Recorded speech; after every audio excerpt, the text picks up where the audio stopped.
많은 사람들이 설렘을 안고 떠나는 알프스의 나라 스위스. 누군가는 죽기 위해 그곳으로 갑니다.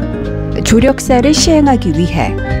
조력 자살. 조력사는 회복할 가능성이 없는 말기 환자가 고통을 덜기 위해 의사에게 치명적인 약이나 주사를 처방받아 스스로 목숨을 끊는 걸 말합니다. 내국인뿐만 아니라 외국인의 조력 자살도 시행하는 스위스에서 한국인 2명이 2016년과 2018년 각각 조력 자살을 감행한 사실이 2019년 3월 국내 언론 보도로 알려졌습니다. 신문사 기자들이 스위스 현지를 찾아 이들의 조력 자살이 시행된 모든 과정을 따라가며 관계자들의 목소리를 듣고 한국인 사망자에 대한 실마리를 찾아 나서는 과정을 담은 책을 소개합니다. 더북 시작합니다. 책 그것은 죽고 싶어서가 아니다는 스위스에서 조력 자살을 감행한 한국인 2명이 있다는 사실에서 출발합니다. 저자들은 서울신문 탐사기획부 5명의 기자들로 가족 간병의 실태를 다룬 기획 시리즈 보도 이후 안락사 문제를 기사화해달라는 독자들의 요청을 받습니다. 이들은 난감했습니다. 보통의 죽음을 이야기하는 것도 자연스럽지 않은 사회 분위기 속에서 안락사를 화두로 꺼내는 게 쉽지 않기 때문입니다. 어렵고 무거운 주제인 안락사.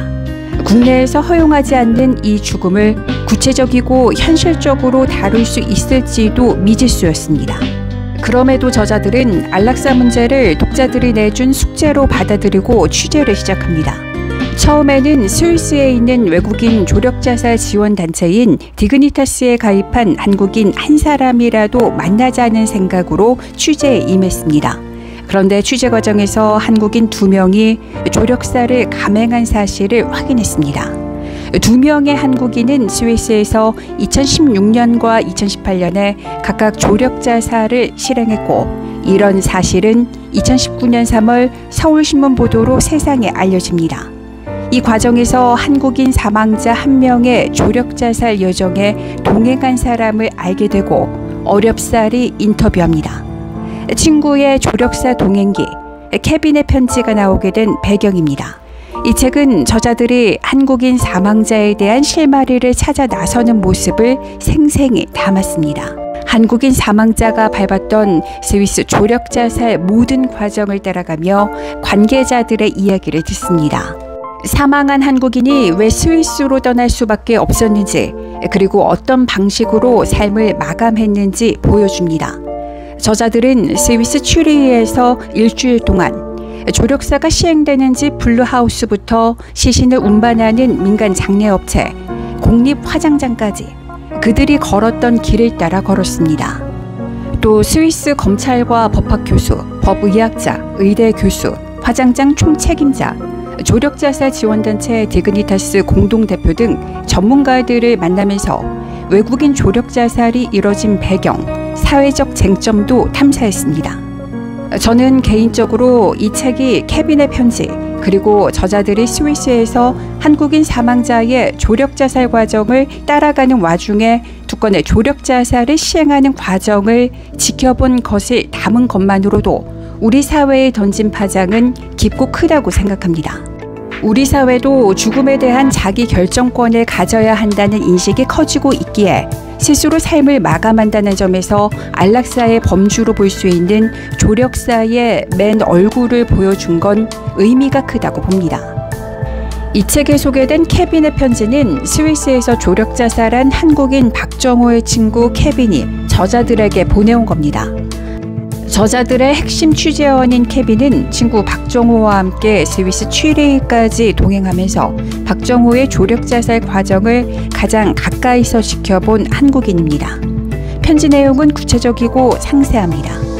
말기 환자였던 친구가 겪은 고통과 앞으로 닥칠 더 큰 고통에 대한 두려움, 고통 속에서 맞을 죽음에 대한 공포, 고통 없는 상태에서 삶을 마무리하고 싶은 간절함을 엿볼 수 있습니다.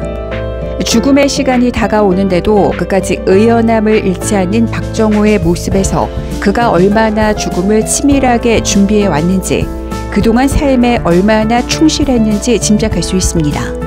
케빈의 편지는 스위스에 같이 가줄 수 있냐고 묻는 정호와의 전화 통화부터 스위스로 둘이 떠나기까지 과정, 스위스에 도착해 며칠을 보내면서 케빈이 정호에게 서울로 돌아가자고 설득하는 모습이 그려집니다. 조력사 시행 당일 정호가 케빈을 뒤로한 채 택시를 타고 조력사를 시행하는 곳인 블루하우스로 떠나는 모습, 조력사로 세상을 떠난 정호가 한줌 재가 되는 과정, 친구의 결정을 존중하면서도 살아있는 사람이 불과 몇 시간 사이 죽음을 맞는 상황에서 혼란스러워하는 케빈의 모습도 담깁니다. 정호의 죽음 앞에서 케빈의 머릿속은 이렇게 죽는 게 과연 존엄하게 죽는 것일까 하는 생각과 함께 고통과 걱정 없는 곳에서 평온하게 잠들 수 있을 것이라는 생각이 공존합니다. 무엇이 정호를 여기까지 이끌었을까?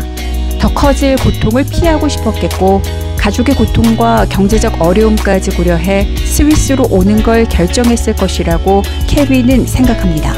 어린 자녀들을 뒤로하고 어떻게 비행기를 탔을까 생각하면 가슴이 무너지듯 아프다는 케빈의 말에 독자들도 함께 아팠을 겁니다.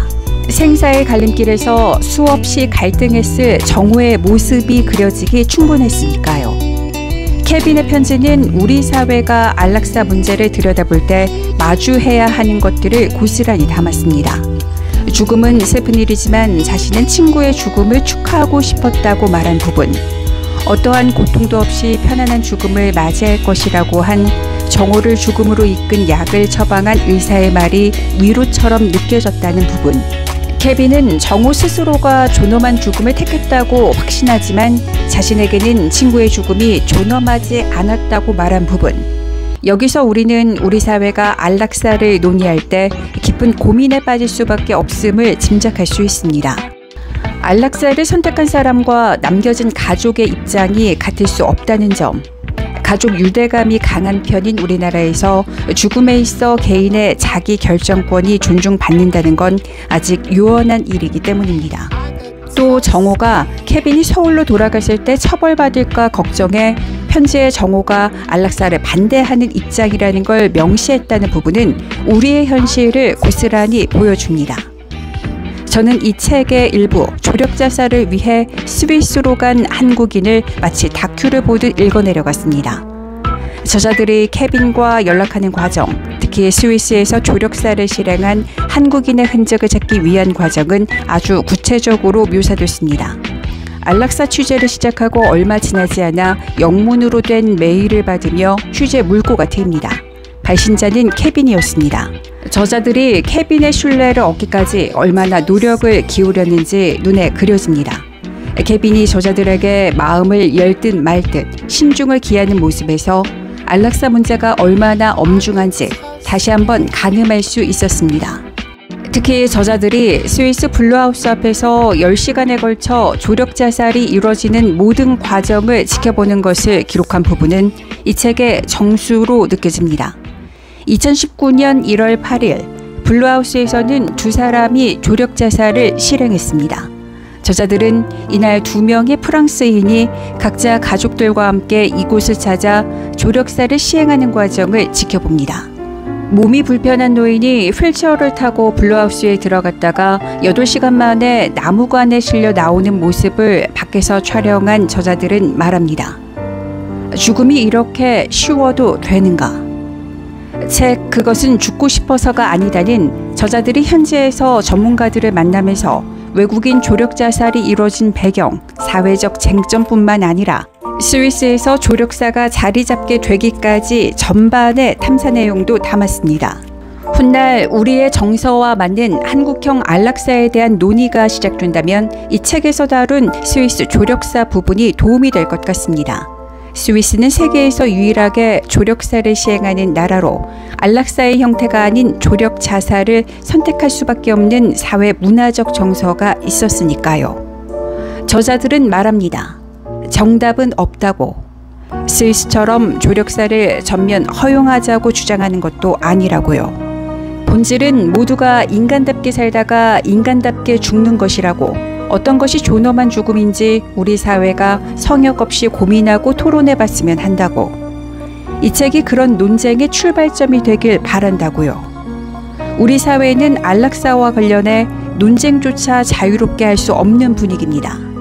스위스 조력자살 지원단체 몇 곳에 죽음을 준비하거나 기다리는 한국인이 이미 사망한 2명 외에 최소 107명이나 된다는 사실만 보더라도 안락사에 대한 사회적 논의는 더 이상 피할 수만은 없어 보입니다.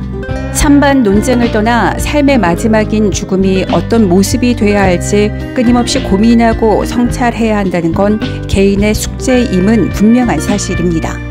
우리 사회도 언젠가는 마주하게 될 문제를 독자들이 이 책을 통해 고민해봤으면 합니다. 이 책을 읽다 보면 존엄한 죽음이란 본인 스스로가 삶과 죽음의 주체가 돼야 가능하다는 중요한 사실을 발견할 수 있을 겁니다. 지금까지 더 북이었습니다.